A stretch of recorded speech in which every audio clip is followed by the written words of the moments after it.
Hello friends, welcome to Indian recipes Tamil. இன்றைக்கி நம்ம நெய் முறுக்கு எப்படி பண்ணுறதுன்னு பார்க்கலாம். அது வந்து பார்த்திங்கன்னா நம்ம கடையில் வாங்கி சாப்பிட்ருப்போம்ல, அதே டேஸ்ட்டில் இருக்கக்கூடிய நெய் முறுக்கு. நான் சொல்கிற இந்த மெத்தடில் நீங்கள் பண்ணிங்கன்னா நீங்களும் கடையில் கிடைக்கிற அதே நெய் முறுக்கு வீட்டிலையே பண்ணலாம். ரொம்ப சுலபமாக பண்ணிடலாம். இது பண்ணுறதுக்கு நீங்கள் வந்து முறுக்கு மாவு அரைக்கணும் அப்படின்லாம் எந்த அவசியமே கிடையாது. நார்மலாக நம்ம வீட்டில் இருக்கக்கூடிய பொருட்களை வச்சு ரொம்ப எளிமையான முறையில் நல்லா முறுமுறுப்பான முறுக்கு பண்ணியிருக்கோம். வாங்க ஃப்ரெண்ட்ஸ், வீடியோக்குள்ளே போகலாம். உங்கள் எல்லாருக்கிட்டையும் ஒரு சின்ன ரெக்வஸ்ட் இருக்குது. நம்ம சேனலில் ஃபஸ்ட் டைம் பார்க்குற நண்பர்கள் இந்த வீடியோ கீழே இருக்க ரெட்டில் சப்ஸ்கிரைப் பண்ண கிளிக் பண்ணி சப்ஸ்கிரைப் பண்ணுங்கள். கூடவே இருக்க பெல் சிம்பிளையும் கிளிக் பண்ணுங்கள்.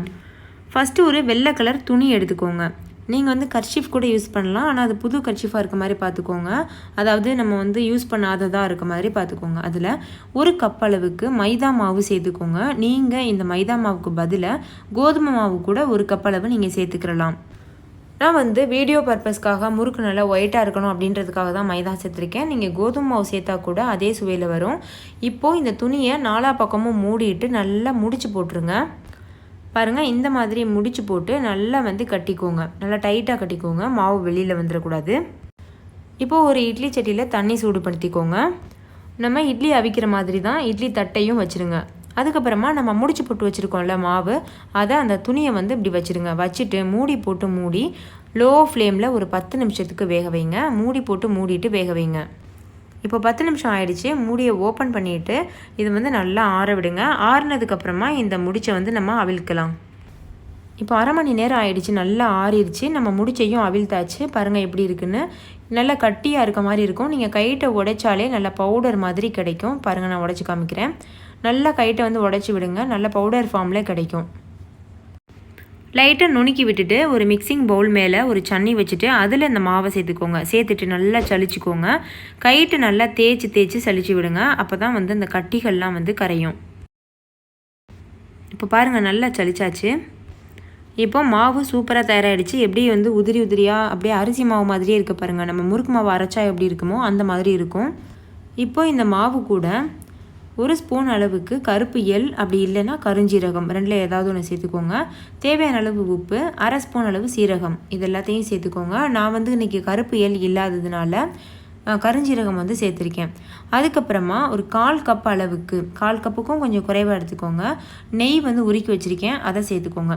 அதுக்கப்புறமா உங்கள்கிட்ட நெய் இல்லை அப்படின்னா நீங்கள் வந்து ஆயில், தேங்காய் எண்ணெய் இருந்தால் சேர்த்துக்கோங்க. இன்னும் நல்லா வாசனையாக இருக்கும். இப்போ இது எல்லாத்தையும் ஃபஸ்ட்டு நல்லா பிசைஞ்சு விட்டுக்கலாம். அடுத்து ஒரு 1/4 கப் அளவு தேங்காய் பால் சேர்த்து நல்லா வந்து பிசறிக்கோங்க. நார்மல் பால் சேர்க்காதீங்க, தேங்காய் பால் சேருங்க. அப்படி தேங்காய் பால் சேர்க்க விருப்பம் இல்லைன்னா தண்ணி சேர்த்துக்கோங்க, வெதுவெதுப்பான தண்ணி சேர்த்துக்கோங்க. சேர்த்துட்டு இந்த மாதிரி நல்லா முறுக்கு மாவு பதத்துக்கு நல்லா கெட்டியாக பிசைஞ்சு வச்சுக்கோங்க. இப்போ முறுக்கு மாவு தயாராகிடுச்சு. இதிலேருந்து ஒரு சின்ன உருண்டையை எடுத்து உருட்டிட்டு நம்ம வந்து முறுக்கு உரலில் வந்து ஃபிட் பண்ணிடலாம். பாருங்கள், மைதா மாவு வந்து நம்ம பிசைஞ்சா எப்படி ஜவ்வு மாதிரி இருக்கும். இப்போ பாருங்கள் எப்படி இருக்குன்னு, அரிசி மாவு மாதிரியே இருக்குல்ல. அதுக்காக தான் நம்ம வந்து அந்த மாவை அவிக்கிறோம். அந்த ப்ராசஸ் பண்ணுறதுக்கு காரணம் வந்து நம்ம அதை அரிசி மாவுடைய தன்மைக்கு மாற்றுறோம். அந்த ப்ராசஸ் வந்து கண்டிப்பாக பண்ணணும். இப்போ இந்த மாதிரி முறுக்கு உரலில் வந்து ஃபில் பண்ணியாச்சு மாவை வந்து. இப்போது எப்படி புளியறதுன்னு சொல்லி காமிக்கிறேன். பாருங்கள், இந்த மாதிரி லைட்டாக ஒரு 2 சுற்று இல்லைன்னா ஒரு 3 சுற்று சுற்றிட்டு வச்சுருங்க. மேலே சுற்றுங்க, ரொம்ப பெரிய வட்டமாக சுற்றிடாதீங்க, அப்புறம் தேன்குழல் முறுக்கு மாதிரி போயிடும்.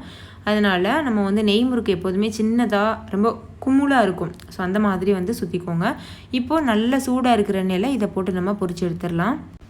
இப்போ எண்ணெய் நல்லா சூடாயிருச்சு. நம்ம புளிஞ்சு வச்சுருக்க முறுக்கை வந்து ஒன்றா சேர்த்துடலாம். நீங்கள் வந்து ஒரே சமயத்தில் 4-5 முறுக்கு கூட சேர்த்து சட்டுன்னு சுட்டு எடுத்துடலாம்.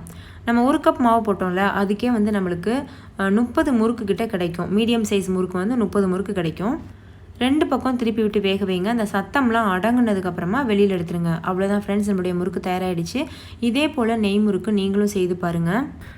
இந்த முறுக்கு யாருக்காகனா, நம்மளுடைய சப்ஸ்கிரைபர் நண்பர் ஒருத்தவங்க வந்து ரொம்ப நாளாக கேட்டுட்ருக்காங்க. ஸோ அவங்களுக்காகவே எஸ்பெஷலாக இந்த முறுக்கு ரெசிபி அப்லோட் பண்ணியிருக்கேன். ஸோ அவங்களுக்காக மட்டும் கிடையாது, உங்கள் எல்லாருக்காகவுமே இந்த முறுக்கு ரெசிபி நீங்கள் எல்லாருமே வீட்டில் ட்ரை பண்ணி பாருங்கள். இந்த வீடியோ உங்களுக்கு பிடிச்சிருந்தால் லைக் பண்ணுங்கள், உங்கள் ஃப்ரெண்ட்ஸ் கூட நிறைய ஷேர் பண்ணுங்கள். ஸோ அவங்களும் பார்த்து பயன்பெறட்டும். இன்னொரு சூப்பரான ரெசிபியோட நான் உங்களை சந்திக்கிறேன். அதுக்கு முன்னாடி நம்ம சேனலை சப்ஸ்கிரைப் செய்யாத நண்பர்கள் சப்ஸ்கிரைப் செய்துக்கோங்க. தேங்க்யூ, பாய்.